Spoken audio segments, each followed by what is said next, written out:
নমস্কার, আমি সৌমিতা, পাইনকোন হোমস্টের ওনার। শুভ সকাল সবাইকে। আম একটা কথা এমনি বলার জন্যেই আমি ভিডিওটা করছি। এর আগে কখনো করিনি।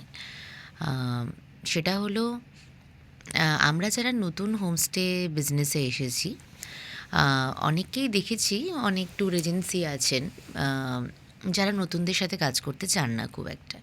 এটা হয়তো তাদের কোনো দোষ নয়। তারা যে জায়গাতে গেস্ট পাঠাচ্ছেন, সেখানে অন্য কেউ আছেন যাদের সাথে তারা বিজনেস করছেন এবং তার সাথে একটা আ একটা ট্রাস্টওয়ার্দি রিলেশনও আছে।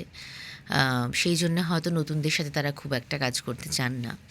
উম যেটা আপনাদেরকে বলার যে আপনারা নতুনদের সাথেও কাজ করুন। আ মানে তারাও যারা নতুন এই ফিল্ডে এসেছে তাদেরকে এট লিস্ট আ